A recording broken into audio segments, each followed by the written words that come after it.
दर्शकवृन्द नमस्कार। नेपाल लाइभको समय संवादमा हार्दिक स्वागत छ। म पुष्पा केसी। यो कार्यक्रममा हामी विभिन्न क्षेत्रमा आबद्ध व्यक्तित्व र विषयका साथमा निरन्तर उपस्थित हुँदै आएका छौँ। लकडाउनमा नेपाली कांग्रेसभित्रको विवाद साम्य जस्तै देखियो, तर अहिले लकडाउन खुलेसँगै नेपाली कांग्रेसमा फेरि विवाद चर्किएको छ। उसो त यो एउटा संयोग मात्रै पनि हुन सक्छ। आज हामी नेपाल लाइभको समय संवादमा नेपाली कांग्रेसको आगामी महाधिवेशन र अहिले चर्किराखेको विवादका विषयमा केन्द्रित भएर कुराकानी गर्दैछौँ। कुराकानीका लागि हामीसँग हुनुहुन्छ नेपाली कांग्रेसका पूर्व महामन्त्री एवं प्रभावशाली नेता प्रकाश मानसिंह। यहाँलाई स्वागत छ नेपाल लाइभ। धन्यवाद। सन्चै हुनुहुन्छ? ठिकै छ। लकडाउनले शान्त रहेको पार्टीभित्रको विवाद लकडाउन अघिभन्दा झनै चर्किएको जस्तो देखिन्छ, बढिराखेको छ विवाद। लकडाउनमा कांग्रेस विवादै नभएको पार्टी जस्तो पनि देखिएको थियो। किन यो एउटा संयोग मात्रै हो कि? होइन, यो संयोग होइन। अब लकडाउन सुरुमा चाहिँ कस्तो भयो भन्दाखेरि यो कोभिड-19 यो कोरोना भाइरस अब कस्तो कस्तो खालको भन्ने चाहिँ मान्छेहरू बढी चाहिँ सतर्क पनि थिए।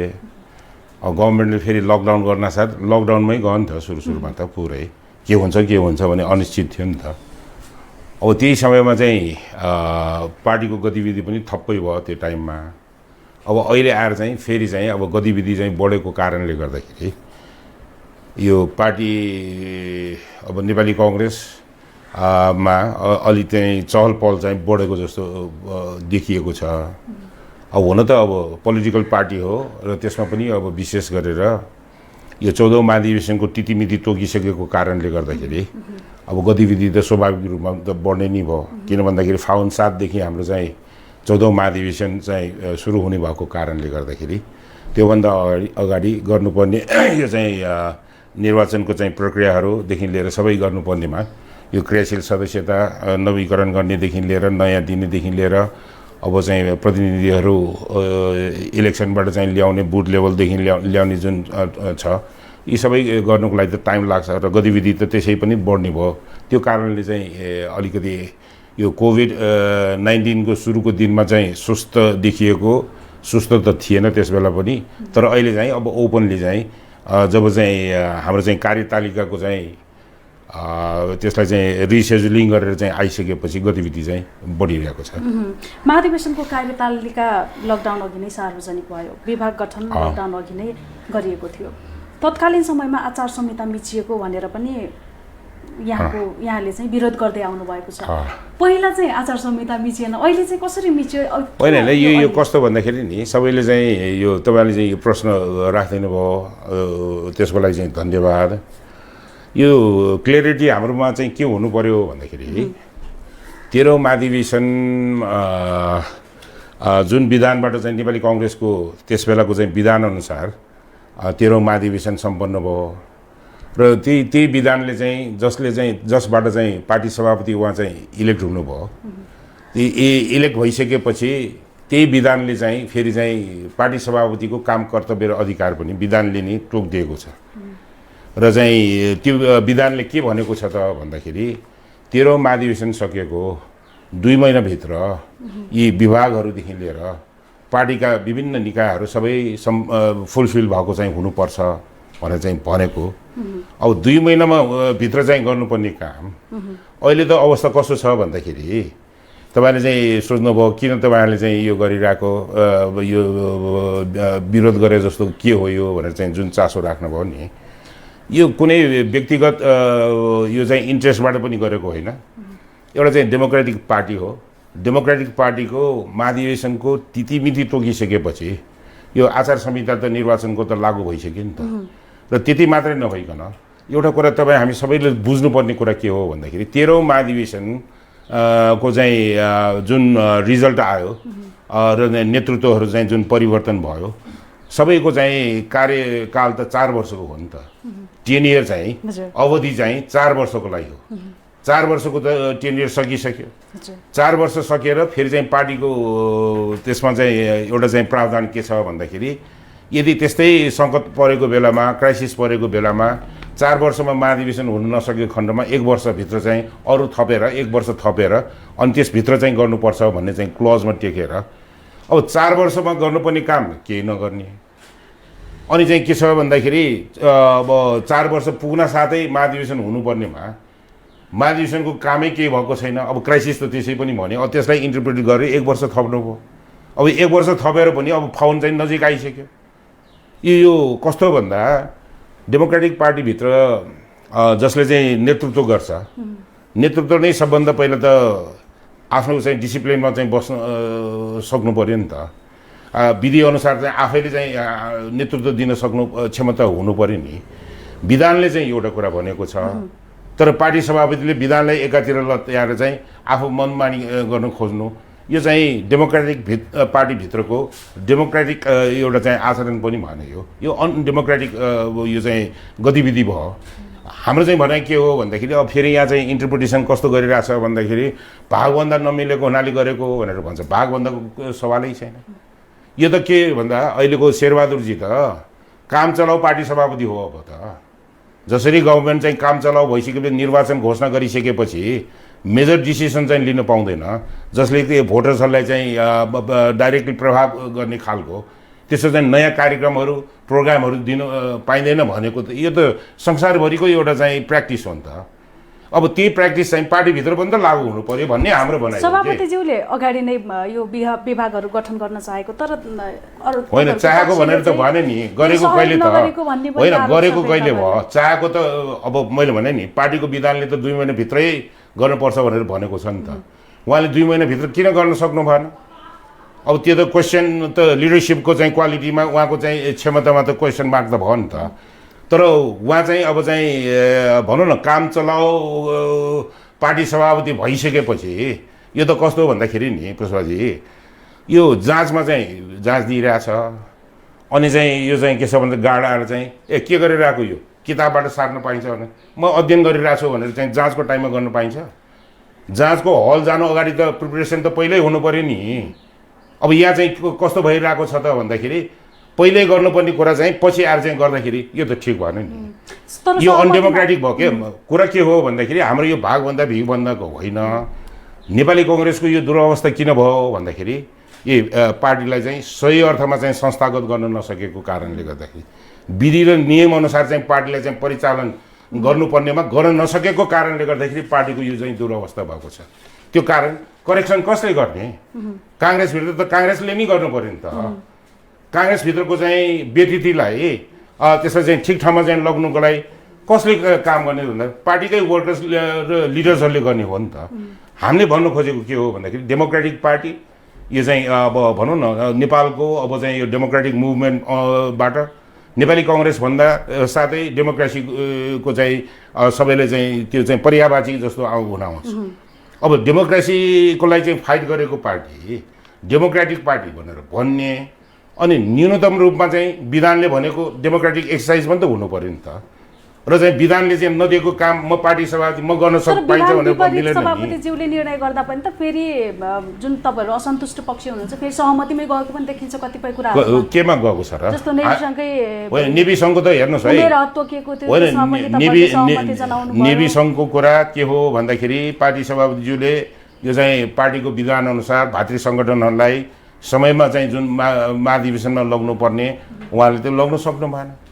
अब चाहिँ सबैले चाहिँ भन्न थाल्यो यो त अब सोभियुको निर्वाचन हुन लाग्यो, खोइ त अब नेभीसँगै नहुने भयो भनेर भनेपछि त अब हाम्रो त इन्ट्रेस्ट के हुन्छ भन्दाखेरि पार्टीको भातृ सङ्गठन शुभेच्छुक सङ्घ संस्थाहरू पनि यो त इफेक्टिभ भएको र चाहिँ भनौँ न त्यो फिल्ड अरू अपोजिसनलाई त्यसै खुला छोड्न त मिलेन। त्यो कारणले बाध्य भएको कारणले गर्दाखेरि मात्रै भएको। हामीले चाहिँ त्यो पनि के हो भन्दाखेरि पार्टीको भातृ सङ्गठन पनि कुनै पनि यो चाहिँ भातृ सङ्गठन समयमा चाहिँ काम यसले चाहिँ अधिवेशन गर्न सकेको छ। तरुण दलको पनि अब तरुण दल भन्नुहोस्, नेभी सङ्घ भन्नुहोस्, दलित सङ्घ भन्नुहोस्, दलित सङ्घको त अझ 6 वर्ष भइसक्यो। होइन किन नहुनु? अब तपाईँहरूले चाहिँ खालि चाहिँ बेग्लै बेग्लै तपाईँहरूले चाहिँ अब भनौँ न पब्लिकलाई चाहिँ अलि इन्ट्रेस्ट भएका खालकाहरू मात्रै दिनुहुन्छ। अब दलित सङ्घै अब चाहिँ भनौँ न 6 वर्ष भइसक्यो। फेरि दलित सङ्घको चाहिँ सभापति र यो चाहिँ महासचिव चाहिँ केन्द्र कार्य समितिको सदस्य छ। अब पार्टीको विधानले के भन्छ भन्दाखेरि भातृ सङ्गठनभन्दा माथि केन्द्र कार्य समितिमा आएपछि तलको त खाली हुनुपर्ने हो नि, त्यो पनि गरेको छैन। यहाँ त के छ भन्दाखेरि पार्टी सभापतिजीको पक्षमा भयो भने विधानको चाहिँ केही मतलबै नराख्ने, त्यसरी त भएन नि। यो पार्टी त्यसै कमजोर भएको होइन नि। यो त जसले चाहिँ लागू गराउनुलाई जो जिम्मेदार छ त्यो लागू गर्ने नेताले नि लागू गर्नुपर्ने विधान र नियमले भनेको कुरा चाहिँ अब इम्प्लिमेन्ट गरेन भने त पार्टी त लथालिङ्ग हुँदो रहेछ नि त भन्ने कुरा त देख्यो नि। त्यो कारणले गर्दाखेरि अहिले हाम्रो चाहिँ भनाइ के हो भन्दाखेरि विगतमा जे जति कमजोरी भएको छ यो चाहिँ कस्तो भन्दाखेरि डाक्टरले चाहिँ पेसेन्टलाई चाहिँ जाँचेर डायग्नोसिस गरिसकेपछि ट्रिटमेन्ट त गर्नु पर्यो नि त। अब ट्रिटमेन्ट भनेको के त भन्दाखेरि विधि नियम अनुसार सबै चाहिँ हिँड्नु पर्यो। आफ्नो मान्छेले चाहिँ जे गरे पनि हुने अनि अरूलाई मात्रै लागू हुने नियम भनेर त भएन नि। यो नियम विधि त सबैलाई लागू हुनु पर्यो। अब यी जुन कार्यकाल सकिएका भातृ सङ्गठनहरू छन् त्यसको फेरि कार्यकाल थपिन्छ के देख्नुहुन्छ? अब यसमा चाहिँ मैले चाहिँ के देख्छु भन्दाखेरि म त एकदम स्ट्रेट फरवर्ड खै अधिवेशनको लागि तयारी के भएको छैन होइन। अब भ्याक्युममा पठाउने भन्दा एडहकको बेसिसमा हुन्छ त्यो अर्को विधिवत अधिवेशन नभएसम्म कुरा त्यही हो। अब तपाईँहरूको असहमति निरन्तर रहँदै आएको छ, रहँदै पनि सभापतिज्यूले चाहिँ निर्णय प्रक्रिया रोक्नु भएको छैन। तपाईँको विरोध वा असहमतिलाई सभापतिले नटेर्नु भएको हो? अब हेर्नुहोस् है, यो तेरेको नतेरेको भनेको त अब 14औं महाधिवेशनको रिजल्टले चाहिँ देखाउँछ। मैले भने म स्वयं आफैले चाहिँ भोगेको। हजुर, यो चाहिँ पार्टीको चाहिँ 10औं महाधिवेशन यो पोखरामा भएको थियो। पोखरा महाधिवेशन हुने भनेर चाहिँ तिथिमिति तोकिसकेपछि त्यसबेला केन्द्र कार्य समिति पार्टी सभापति गिरिजाप्रसाद कोइराला हुनुहुन्थ्यो। उहाँले चाहिँ 16वटा जिल्ला भङ्ग गरिदिनु भयो। म काठमाडौँ जिल्लाको त्यसबेला चाहिँ पार्टी सभापति थिएँ। अनि मैले चाहिँ के भने भन्दाखेरि डेमोक्रेटिक पार्टीको महाधिवेशनको तिथिमिति चाहिँ तोकिसकेपछि यो 16वटा जिल्ला चाहिँ इलेक्टेड जिल्ला कमिटीहरूलाई केन्द्र कार्य समितिले यसरी चाहिँ भङ्ग गर्न पाइन्छ, यो त अप्रजातान्त्रिक भयो भनेर त्यसबेला पनि मैले चाहिँ आवाज उठाएँ। र चाहिँ आवाज मात्रै उठाएको होइन, मैले चाहिँ के पार्टीभित्रै अभियान सञ्चालन गरेँ, विरोध गरेँ। अब कहिले चाहिँ क्यान्डल लाइटको गरेँ, कहिले चाहिँ त्यो सिक्रेट बाँडेर चाहिँ सभापतिको अगाडि गएर चाहिँ मुभमेन्टहरू आफ्नै किसिमले हामीले चाहिँ विरोध गरेँ। यो ठिक भएन। डेमोक्रेटिक महाधिवेशन पार्टीको महाधिवेशनको तिथिमिति तोकिसकेपछि डेमोक्रेटिकली इलेक्टेड बडिजहरूले चाहिँ यसरी चाहिँ भङ्ग गर्न पाइँदैन भनेर गरेँ। अब मान्छेहरूले त त्यसो बेला भन्थे यो प्रशासन के हो, यो केन्द्रको कार्य समिति र केन्द्र सभा गिरिजाप्रसादले गरेको काममा पनि यसलाई चाहिँ औँला ठडाएर हिँड्ने, यो को हो यो भनेर भन्थे। अब को हो भन्ने कुरा त पोखराको महाधिवेशनमा म त केन्द्र राजनीतिमा त थिएन, म त काठमाडौँ जिल्लाकै जिल्ला सभापति भएर जिल्लाकै राजनीतिमा बसेको थिएँ। सीमित मेरो चाहिँ त्यही थियो, राजधानीको जिल्ला सम्हालेर बसेको थिएँ। तर जब चाहिँ भङ्ग भइसकेपछि म केन्द्र कार्य समितिमा लड्नु बाध्य भयो। लडेपछि त थर्ड हायेस्ट भोट मैले किन पाएँ त? पाएको मतलब के हो भन्दाखेरि मान्छेहरूले चाहिँ बुझ्दैन केयर गर्दैन भन्ने कुरा होइन। यो त देशभरिको चाहिँ आम कार्यकर्ता र पब्लिकले पनि वाच गरेर हुन्छ कुन चाहिँ पार्टीको चाहिँ गतिविधि कस्तो छ, पार्टी चाहिँ ठिक तवरले चाहिँ चलेको छ कि छैन, नेताहरू चाहिँ कस्ता छन् र चाहिँ के विधान मिच्दाखेरि बोल्छ कि बोल्दैन भन्ने कुरा त इभ्यालुएसन गर्ने बेलामा आउँछ नि त। मैले भने 14औं महाधिवेशन देख्नुहुन्छ तपाईँहरूले यो के हुन्छ भन्ने कुरा। अहिले पो उहाँलाई लाग्ला म पार्टी सबै म जे गर्छु भनेर उहाँ चाहिँ त्यसरी हिँडेर पाइन्छ?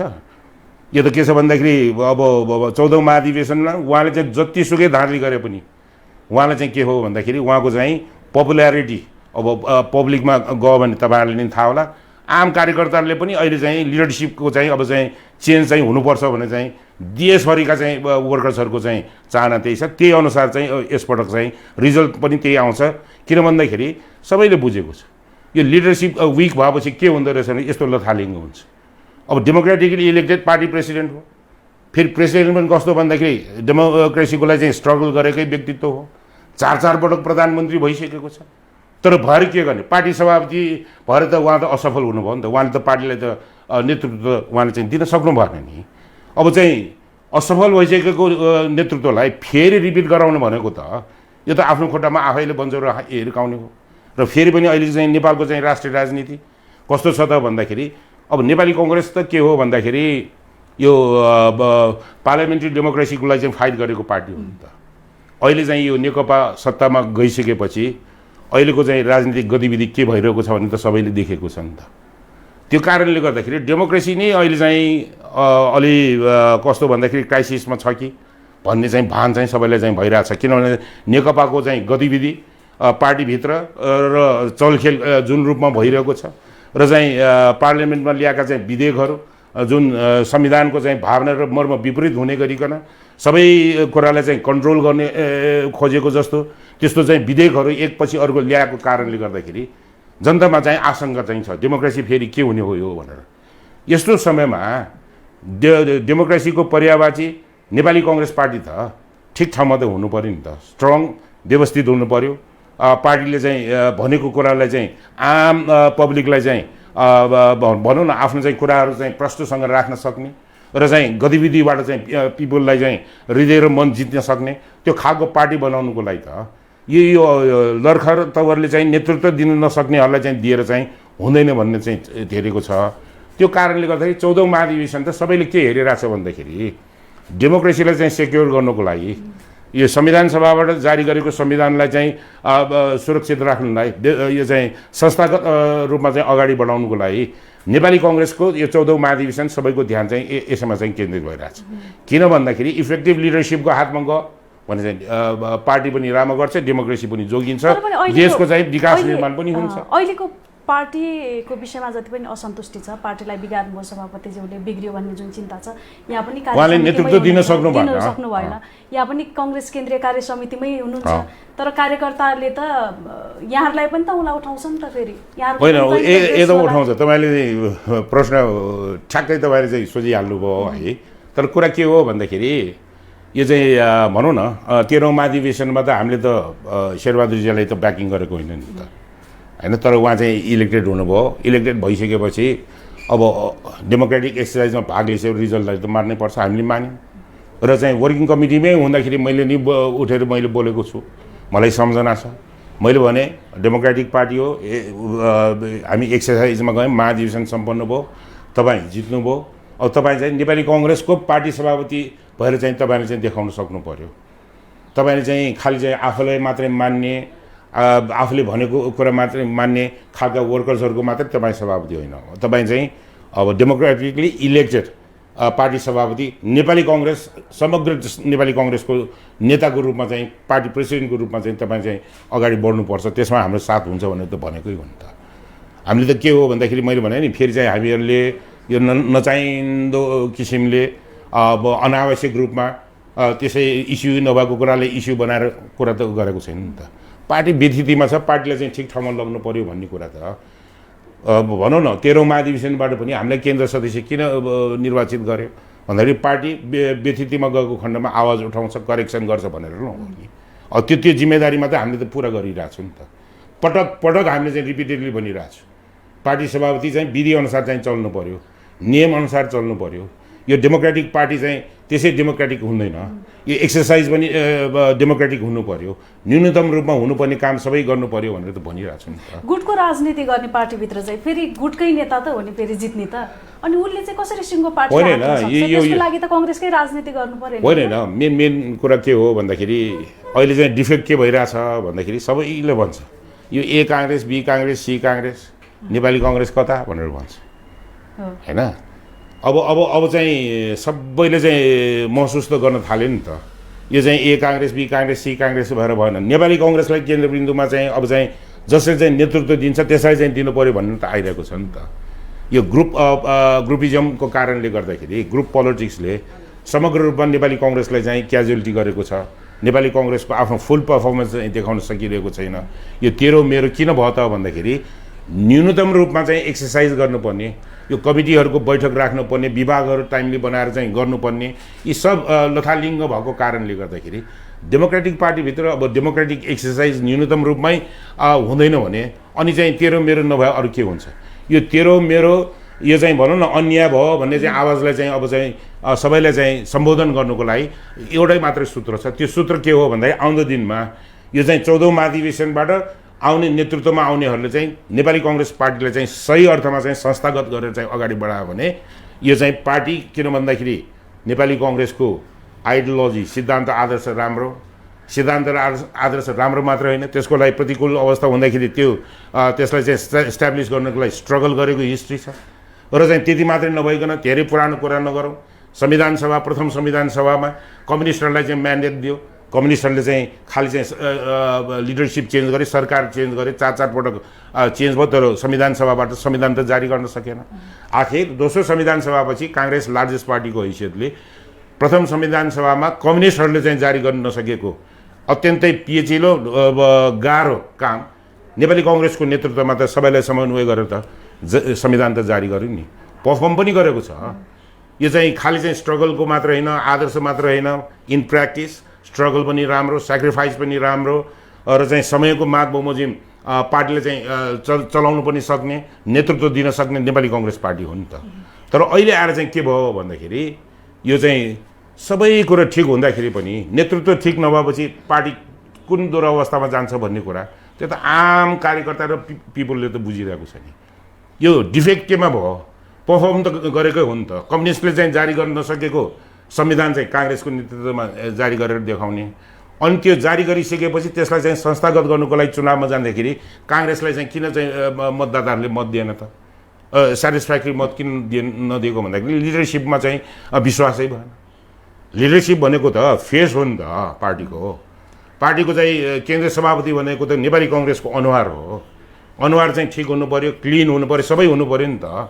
त्यो अब चाहिँ नभएको कारणले गर्दाखेरि भएको छ। र अब यो 14औं महाधिवेशनबाट हामीहरूले चाहिँ पार्टीलाई यो चाहिँ भनौँ न प्राप्त गरेको अधिकारहरूलाई चाहिँ सुरक्षित गर्दै आउँदो दिनहरूमा चाहिँ आम नेपाली जनताको जुन चाहना छ कि आफ्नो चाहिँ जीविकोपार्जन अलि सहज होस्, त्यो सहज गर्नुको लागि सम्पन्नताको यो चाहिँ अभियानमा चाहिँ काङ्ग्रेसले नै नेतृत्व दिन्छ भनेर चाहिँ अब हामी चाहिँ जान्नु पर्यो। त्यो जान्नलाई पार्टी त ठिक ठाउँमा हुनु पर्यो नि त, पार्टी त व्यवस्थित हुनु पर्यो, पार्टी त डेमोक्रेटिकली परिचालित हुनु पर्यो नि, विधि र नियमअनुसार पार्टी सञ्चालन हुनु पर्यो नि। त्यो गर्न सक्ने क्षमता भएको व्यक्तिलाई चाहिँ नेतृत्व दिनु पर्यो भन्ने मेरो चाहिँ भनाइ हो। पछिल्लो समय क्रियाशील सदस्यताको विवाद पनि देखिएको छ काङ्ग्रेसमा। क्रियाशील सदस्यता वितरण आउटडोरबाट भएको यो क्रियाशीलको चाहिँ कस्तो भयो भन्दाखेरि नि अब गएको 13औं महाधिवेशनमा पनि यो चाहिँ पार्टीको चाहिँ हाम्रो चाहिँ कमी कमजोरी कस्तो हो भन्दाखेरि विधानमा उल्लिखित जुन प्रावधानहरू छन् नि त्यो प्रावधानहरूलाई चाहिँ फलोअप नगर्ने, समयमा चाहिँ गर्नुपर्ने काम नगर्ने, अनि लास्ट मोमेन्टमा सबै गर्छ, त्यसपछि त हचपच त हुन्छ नि त। त्यो कारणले गर्दाखेरि जहिले पनि यो क्रियाशील सदस्यताको विवाद चाहिँ अधिवेशन हुँदाखेरि हुने नै गरेको छ है। अब अहिले पनि के भयो भन्दाखेरि यो चाहिँ 13औं महाधिवेशनबाट यो चाहिँ क्रियाशील सदस्यता फाइनलाइज गरिसकेपछि त्यसबेला एउटा छानबिन समिति बनेको थियो। त्यो छानबिन समितिले के भन्यो भन्दाखेरि जिल्लाहरूको यो चाहिँ 13औं महाधिवेशनमा चाहिँ भोटिङ राइट चाहिँ नपाउने, तर 14औं महाधिवेशनमा विधि प्रक्रिया पुरा गरेर दिने भनेर भनेको थियो। अब त्यो रिपोर्ट अनुसारको काम चाहिँ भइरहेको छैन भन्ने जिल्लाबाट आएको छ। त्यसमा चाहिँ पार्टी सभापतिको पक्षकोलाई चाहिँ त्यो छानबिन समितिले दिएको रिपोर्ट अनुसार चाहिँ क्रियाशील वितरण गरेर पठाएको छ, तर अर्को उहाँको चाहिँ उहाँलाई लागेको मेरो चाहिँ विपक्षमा भनेकोलाई चाहिँ होल्डअप गरेर चाहिँ राखेको छ, यो त ठिक भएन भन्ने कुरा त्यो पनि आइरहेको छ। यो एउटा भयो। अर्को क्रियाशीलमा चाहिँ प्रब्लम के छ भन्दाखेरि अब यो भनौँ न लोकतान्त्रिक फोरम पार्टीमा चाहिँ विलय भयो। अब त्यस बेला चाहिँ अब उहाँहरूलाई चाहिँ दिनुपर्ने समायोजन भइसकेपछि दिनुपर्ने त्यो क्रियाशील सदस्यतामा पनि यत्रो समय भइसक्यो। उहाँहरू चाहिँ गएको निर्वाचनमा चाहिँ काङ्ग्रेस प्रवेश गरेको, तर अब 4 वर्ष बित्न लागिसक्यो, केही काम भएको छैन। अहिले आएर चाहिँ के गरिरहेछ भन्दाखेरि यो समायोजन समितिले चाहिँ फलानु ठाउँमा यकिन छैन, बढीमै यति हुने, हजारौँ भनेको छ, केही भनेको छ, त्यस्तो गरेर एब्स्ट्र्याक्ट उसबाट यो म्यानिपुलेट गर्ने हुने गरिकन अरू पार्टीबाट प्रवेश गरेको भनेर आफ्नो मान्छे राख्नुको लागि त्यो पनि गरेको छ। यो पनि ठिक भएन भन्ने हाम्रो चाहिँ कुरा हो है। र अर्को कुरा के हो भन्दाखेरि यो एक्टिभ यो चाहिँ जुन यो क्रियाशील सदस्यताको विवादलाई अब मत्थर गर्नुको लागि यसलाई चाहिँ न्यायोचित तवरले चाहिँ टुङ्गाउनलाई अब केन्द्रबाट एउटा चाहिँ छानबिन समिति पनि बन्छ। त्यो छानबिन समितिले सकेसम्म त सबै कुराहरू त अब हाम्रो भनाइ के हो भन्दाखेरि क्रियाशील सदस्यता त यो चाहिँ वार्ड लेभलबाट वार्ड समितिबाट दिने भएको हुनाले त्यहीँबाट टुङ्गो लाग्नुपर्छ है। यो अरू पार्टीबाट प्रवेश गरे तापनि यो चाहिँ फेरि सर्टन ग्रुपलाई चाहिँ पक्षमा चाहिँ मतदान दिलाउनुको लागि हुँदै नभएको त्यो चाहिँ क्रियाशील दिएर त भएन। वडा समितिबाट त्यो छानबिन गरेर जुनसुकै पार्टीबाट आएको भए पनि वडाबाट चाहिँ त्यसलाई चाहिँ छानबिन गरेर सही हो होइन यकिन गरेर मात्रै दिनुपर्छ भन्नेमा हो त्यो प्रक्रियालाई चाहिँ फलोअप गर्नु पर्यो भन्ने चाहिँ हाम्रो भनाइ। र अर्को कुरा के हो भन्दाखेरि अब यो चाहिँ पार्टीको चाहिँ विधि नियम सबै चाहिँ अगाडि बढी यो चाहिँ चुनावको लागि महाधिवेशनको लागि प्रक्रिया अगाडि बढिसकेको कारणले गर्दाखेरि यी सबै कुराहरूलाई सबैलाई आश्वस्त हुने गरिकन सबैलाई यो चाहिँ नेपाली काङ्ग्रेस डेमोक्रेटिक पार्टी महाधिवेशन चाहिँ निष्पक्ष र स्वच्छ भएको हुनुपर्छ, देखिनु पनि पर्यो, सही अर्थमा हुनु पनि पर्यो, त्यो चाहिँ गराउनु पर्यो। होइन भने चाहिँ यो चाहिँ के छ भने धाँधलीबाट यो चाहिँ पार्टीलाई चाहिँ कब्जा गर्नुको लागि गरेको चाहिँ ठहरिन्छ, त्यसो चाहिँ राम्रो गर्दैन भन्ने कुरा हो। सभापतिज्यूले महाधिवेशन प्रभावित पार्ने खेल खेलिरहनु भएको भन्ने पनि यहाँको आरोप छ। हो, कसरी महाधिवेशन यो प्रभावित हुने आशंका छ यहाँहरूलाई? अनि अर्को कुरा चाहिँ फेरि अर्को समूहले पनि तपाईँहरूलाई फेरि यो महाधिवेशन प्रभावित पार्न लागेको भनेर पनि आरोप लगाउला नि, यस विषयमा के भन्नुहुन्छ? होइन, यसमा त अब एकदम क्लियर छ। हेर्नुहोस् है, मैले सुरुमा पनि भने 2 महिनाभित्र 2 महिना 13औं महाधिवेशन सकेको 2 महिनाभित्र हुनुपर्ने यो विभागहरू गठन हुनुपर्ने, यो चाहिँ आफ्नो चाहिँ 4 वर्षको कार्यावधि सकिसकेपछि काम चलाउ भइसकेपछि यो गरेको त के हो भन्दाखेरि अब यो चाहिँ विभागहरू बनाएर यो चाहिँ सबैलाई चाहिँ पदहरू बाँधेर अब प्रभावित कसले गर्नु खोज्यो? पार्टी सभापतिले गरिराख्नु भएको छ। यो गर्नु नहुने काम गर्नुभएको छ। हामीले के गरेको छ? हामीले यो ठिक भएन। डेमोक्रेटिक पार्टीको महाधिवेशनको तिथिमिति तोकिसके प्रक्रिया अगाडि बढिसकेको कारणले गर्दाखेरि विधानले चाहिँ म्यान्डेटरी गरेको 2 महिनाभित्र बन्नुपर्ने विभाग अहिले आएर चाहिँ बनाउनु पाइँदैन। किन भन्दाखेरि यो त प्रभावित गर्नलाई भएको हो भनेर भनिरहेको छु नि त। यो त हामीले त गरेको छैन नि त। यो चाहिँ गर्नु नहुने काम चाहिँ गर्नु भएन। सबैले वाच गरिरहेको हुन्छ। डेमोक्रेटिक पार्टीको नेपाली काङ्ग्रेसको महाधिवेशन निष्पक्ष नहुने गरिकन अब यो चाहिँ भनौँ न महाधिवेशनको अब प्रक्रिया अगाडि बढिसकेपछि आफ्नो पक्षमा प्रभावित गर्नलाई पुरस्कृत गर्दै मैले तिमीलाई यस्तो गर्दैछु, तिमीलाई यो विभागमा राखिदिएको छु भनेर भोट टान्न त मिलेन नि। त्यो कारणले गर्दाखेरि हो हामीले चाहिँ अरू के भनेको छौँ, हामीले चाहिँ पार्टीको विधान अनुसार महाधिवेशन पार्टीको नियम अनुसार र चाहिँ एउटा चाहिँ डेमोक्रेटिक पार्टी को चाहिँ यो महाधिवेशन निष्पक्ष र स्वच्छ तपाईँले चाहिँ भएको छ भनेर चाहिँ गर्नु पर्यो भन्ने न हो। हामीले अरू के भनेको छु? यो महाधिवेशन तोकिएकै समयमा हुने देख्नुहुन्छ तपाईँले, के आशंका छ? होइन नि, यसमा चाहिँ अब फाउन 7 गतेबाट नै प्रारम्भ हुन्छ। 7, 8, 9, 10 को डेट भइसकेको छ। त्यसैमा चाहिँ गर्नुपर्छ। कारण के हो भन्दाखेरि पार्टीको विधानले त 13औं महाधिवेशन सकेपछि कार्यकाल त 4 वर्षको थियो। 4 वर्षमा गर्नुपर्ने काम कुनै नगरेको कारणले गर्दाखेरि अब महाधिवेशन त हुनुपर्ने गर्न सकेन। नसकेपछि पार्टीकै विधानमा चाहिँ फेरि प्रावधान के छ भन्दा यस्तै एउटा चाहिँ आपत भएको खण्डमा 4 वर्षमा गर्न नसकेको खण्डमा अर्को 1 वर्ष थपेर त्यो 1 वर्षभित्रै गर्नुपर्छ भन्ने चाहिँ प्रावधान छ। त्यही टेकेर अहिले चाहिँ 1 वर्ष थपेको हो। यो आउने फाउन 7 गते त्यो 1 वर्ष थपेको पनि अब चाहिँ सकिन्छ है। त्यो कारणले गर्दाखेरि अब हाम्रो चाहिँ भनाइ के हो भन्दाखेरि पार्टीले विधानले चाहिँ दिएको प्रोभिजन सबै अब हामीले चाहिँ युज गरिसकेको हुन्छ। यदि गर्न सकेन भने त पार्टी त विधानले त के सोचेकै छैन। 4 वर्षमा हुनुपर्ने नसकेको खण्ड 1 वर्ष थपेर 1 वर्षभित्र त हुन्छ भन्ने नि अब गरेको छ। तर अब नगएको खण्डमा के गर्ने भन्दाखेरि पार्टीको विधानलाई चाहिँ छोडेर अब गर्न नसकेको खण्डमा फेरि चाहिँ नेपालको संविधानलाई चाहिँ टेक्न जानुपर्ने हुन्छ। नेपालको संविधानमा दलको उसमा चाहिँ के छ भन्दाखेरि एउटा महाधिवेशन भएको अर्को महाधिवेशनको 5.5 वर्षभित्र चाहिँ हुनुपर्ने छ भन्ने चाहिँ प्रावधान छ। अनि फेरि चाहिँ त्यसमा टेकेर चाहिँ जाँदाखेरि पार्टीले त राम्रो हुँदैन नि। त्यो कारणले गर्दाखेरि समय छँदा नि किन नगर्ने, थपेको समयमै गर्नुपर्छ र फाउनमै गर्नुपर्छ भनेर हामीले चाहिँ जोड दिइरहेको छौँ। पार्टीभित्र विवाद पनि बढिराखेको छ। पटक पटक समय थपे पनि निर्वाचन समितिले सङ्गठन समायोजनको आफ्नो कार्य सकेको छैन। तर आशंका र एउटा भय त कायमै छ नि काङ्ग्रेसभित्र महाधिवेशन हुने पनि। होइन होइन, यसमा अब गर्दै जाने हो होइन। तर अब टार्गेट मिट हुने गरिकन सबै कामहरू चाहिँ गर्नुपर्ने गतिविधिहरू गर्नुको लागि यसैमा चाहिँ हामी चाहिँ जोड दिइरहेछौँ र विश्वास छ टाइम लिने चाहिँ यो हुन्छ। 14औं महाधिवेशनमा नेताहरू अब केन्द्रित भइराख्नु भएको छ। यहाँको पनि व्यस्तता बढेकै छ। देउबा पक्षबाट हालका सभापतिको रूपमा चाहिँ सोही पदमा उहाँकै दाबी देखिएको छ। तपाईँको पक्षबाट को हुनुहुन्छ? हाम्रो पक्षमा हेर्नुहोस् है, हामी एकदम क्लियर यो शेरबहादुरजीको नेतृत्वमा पार्टी चाहिँ राम्रोसँग चाहिँ चल्न सकेन भन्नेहरू सबै एक ठाउँमा छौँ हामीहरू। यो एउटा मुद्दा के मुद्दा त भन्दाखेरि शेरबहादुर देउवाको नेतृत्वमा पार्टी जुन रूपमा अगाडि बढ्नुपर्ने हो त्यो बढ्न सकेन भन्ने जसले चाहिँ त्यसमा चाहिँ कन्क्लुजन निकालेको छ। शेरबहादुरजीबाट अब पार्टी चल्दैन भन्नेहरू सबै एक ठाउँमा छ। अब हाम्रो चाहिँ यसमा चाहिँ एक्सर्साइज भइरहेको छ र समयमा चाहिँ हामीलाई पुरा विश्वास छ कि अल्टरनेटिभ लिडरसिप शेरबहादुरको अल्टरनेटिभ लिडरसिप दिनको लागि हामीहरूले यो शेरबहादुरबाट चलेन भन्नेहरू एक ठाउँमा आएर हामी चाहिँ समयमा चाहिँ हाम्रो चाहिँ इफेक्टिभ एउटा चाहिँ टिम चाहिँ हामी चाहिँ दिन्छौँ त्यसमा। तपाईँको के छ यसमा आकांक्षा? मेरो त हेर्नुहोस् है, मेरो आकांक्षा नहुने त कुरा भएन होइन।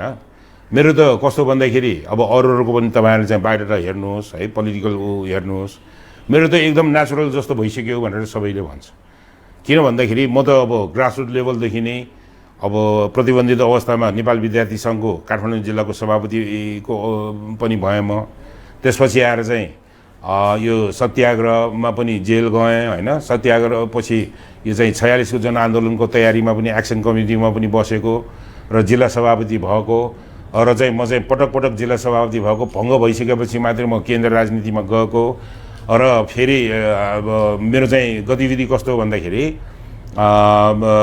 त्यसपछि पार्टी चाहिँ ब्रेक भएपछि फेरि चाहिँ युनिफिकेसन भयो। युनिफिकेसनको काममा पनि मैले चाहिँ धेरै ठुलो यसमा चाहिँ जिम्मेदारी मैले चाहिँ पाएको थिएँ। मैले चाहिँ पार्टी युनिफिकेसनको प्रोसेसलाई चाहिँ कम्प्लिट गर्नुलाई मैले चाहिँ इम्पोर्टेन्ट त्यसमा चाहिँ भूमिका खेलेको र त्यति मात्रै नभइकन युनाइटेड पार्टीको पनि उपसभापति भइसकेको र यो चाहिँ 12औं महाधिवेशनको टाइममा विधान चाहिँ संशोधन भयो। अब चाहिँ यो वर्किङ कमिटीको सदस्य मात्रै ओपन कम्पिटिसनबाट होइन कि पार्टीको जेनरल सेक्रेटरी पनि चाहिँ कम्पिटिसनैबाट इलेक्सनैबाट ल्याउने भनेर चाहिँ प्रावधान राखेको हुनाले म नेपाली कङ्ग्रेसको फर्स्ट इलेक्टेड जेनरल सेक्रेटरी पनि हुँ। त्यो अनुभव पनि भइसकेको, उपसभापति पनि भइसकेको कारणले गर्दाखेरि मान्छेले त भन्छ नि त सबै ग्रासरुट लेभलदेखि ऊ गर्दै आएको, खारेर आएको, महामन्त्री इलेक्टेड महामन्त्री उपसभापति भइसकेको भनेपछि त अब त्यो सभापति भनेको त मेरो चाहिँ डबल प्रमोसन ट्रिपल प्रमोसन या ओभर एम्बिसन राखेको त हुँदैन नि त। सबै भइसकेको, अब हुनु बाँकी त सभापति हो। अब यतातिर तपाईँ पार्लियामेन्टमा हेर्नुहुन्छ भने म पटक पटक चाहिँ मन्त्री भएँ र चाहिँ संविधान जारी गर्दाखेरि म डेप्युटी प्राइम मिनिस्टर थिएँ र चाहिँ पार्लियामेन्टको उसमा नेपाली कङ्ग्रेसको संसद दलको म चाहिँ डेप्युटी लिडर पनि म भइसकेको। रामचन्द्र पौडेलजी लिडर हुँदाखेरि म डेप्युटी लिडर थिएँ र यसपटक चाहिँ निर्वाचन सकिसकेपछि संसद दलको नेताको लागि म चाहिँ प्रतिस्पर्धी भएको भनेपछि त पार्लियामेन्टको उसबाट पनि अब चाहिँ हुने के हो, अब मन्त्री भइसक्यो, डेप्युटी प्राइम मिनिस्टर भइसक्यो, बाँकी के भयो त भनेर सोध्छु। अब प्राइम मिनिस्टर हो उता, यता चाहिँ के छ भने पार्टी प्रेसिडेन्ट हो। म चाहिँ के छ भने नेचुरल हो। अब त्यसमा पनि अब फेरि हामी बसेर चाहिँ ऊ गरिरहेको छु र समयको मागमा म चाहिँ नेतृत्व दिन सक्ने मान्छे चाहिँ पार्टी सभापति हुनुपर्छ भने मैले भनिरहेको छु कुरा त्यही। अर्को पक्षका विरुद्धमा बोल्नका लागि तपाईँहरू एकमत हुनुभयो, अगाडि पनि भन्नुभयो कि सभापतिज्यू चाहिँ अब पार्टी चलाउन सक्षम हुनुहुन्न भनेर। हाम्रो चाहिँ एउटा यो यतापट्टिको चाहिँ सहमत भइसकेको छ भने, तर पनि एकल व्यक्तिलाई चाहिँ सभापतिमा प्रस्तावित गर्नेमा चाहिँ आशंका पनि देखिएको छ यसमा। होइन, यसमा त मैले भने नि पोलिटिक्स हो, सजिलो त छैन नि त। तपाईँले नि भन्नु आकाङ्क्षीहरू त थुप्रै छ नि, राजनीति हो, हुन्छ नि त। जसरी मैले भने म त नेचुरल हो भनेर अरूले पनि भन्ला नि, तर अब आम वर्कर्सहरूले त इभ्यालुएसन त गरिरहेको हुन्छ नि। अहिलेको समयमा यो अहिलेको यो चाहिँ जुन अवस्थाबाट अझ राम्रो अवस्थामा पार्टीलाई चाहिँ पुर्याउनुको लागि कसको जिम्मेदारी, कसलाई चाहिँ पार्टी सभापति बनाउँदाखेरि हुन्छ भन्ने कुरा त इभ्यालुएसन त हुन्छ नि त। तपाईको दाबी रहिरहन्छ कि अर्को व्यक्ति आएमा छोड्ने त्यो मैले भने नि अहिले मैले भने नि हाम्रो त अन्डरस्ट्यान्डिङ के हो भन्दाखेरि समय आएपछि हाम्रो यो शेरबहादुर देउवाबाट अब पार्टी चल्दैन भन्नेहरूको एक इफेक्टिभ टिम र त्यसमा पनि के हो भन्दाखेरि पार्टी सभापति पनि सबैको कन्सेन्ससबाट गर्ने भन्नेमा त्यसैमा वर्कआउट भइरहेछ र त्यसमा हामी सफलता पनि मिल्छ भन्ने मलाई लागेको छ। त्यसको त्यो समूहको एउटा दाबीकर्ता मध्ये तपाईँ पनि होइन, त्यसमा त मैले भनिहालेँ नि, म त नेचुरलै हुँ त, मेरो नाम त आउँछ नि त, मैले नभने पनि आइरहेछ। म फेरि चाहिँ के छ भने अरू जस्तो लेखाउने काम म गर्दिनँ, तर त्यही पनि कम्पेल भएरै मान्छेले लेख्नेहरूले पनि, तर मैले त एक्सप्रेस त गरेको होइन। अहिले पनि म भन्छु हाम्रै यो चाहिँ शेरबहादुरबाट नेतृत्व अब पार्टीको नेतृत्व चल्दैन भन्नेहरू एक ठाउँमा हामी छौँ, छलफलको क्रममा छौँ, हामी वर्कआउट गरिरहेछौँ। सामूहिकतामै जानुहुन्छ। हाम्रो चाहिँ मेन के हो भन्दाखेरि डेमोक्रेसी जोगाउनुको लागि ठिक टिम र ठिक सभापति चाहिँ हामीले चाहिँ चयन गर्नु पर्यो, दिनु पर्यो, ताकि पार्टी पनि जोगिने र डेमोक्रेसी पनि जोगिने र पिपललाई चाहिँ एउटा चाहिँ पोलिटिकल स्टेबिलिटी अब काङ्ग्रेसले दिन्छ र चाहिँ इकोनोमिक प्रस्पेरिटीको लागि चाहिँ काङ्ग्रेसले लिड गर्छ भन्ने त्यो वातावरण तयार गर्नुको लागि राम्रो यो अवसर हो 14औं महाधिवेशन। मलाई विश्वास छ आम कार्यकर्ताहरूले यसमा चाहिँ त्यसमा ध्यान चाहिँ दिने नै छ भन्ने। अन्त्यमा केही भन्नुहुन्छ? अन्तमा अब मेन कुरा के हो भन्दाखेरि त्यही हो, अब अहिलेको यो सरकार पनि कस्तो हो भन्दाखेरि झन्डै 2/3 प्राप्त गरेको म्यान्डेटको सरकार हो नि त नेकपा। तर जनताले जुन एक्सपेक्टेसन अनुसार उहाँले चाहिँ अब राजनीतिक स्थिरता हुन्छ, दिन्छौँ हामी, विकास गराउँछौँ भनेर भन्नुभयो। अब उहाँले विकास के गर्नुभयो? खालि चाहिँ के को विकास गर्नुभयो त भन्दाखेरि भ्रष्टाचारको विकास गर्नुभयो। अब चाहिँ कोभिड-19 को यत्रो चाहिँ महामारी छ, अब चाहिँ औषधि र चाहिँ यो औषधि मूल्य र यो चाहिँ जुन सामग्रीहरू ल्याउँदाखेरि त्यसमै पहिले नै ठुलो स्क्यान्डल भयो।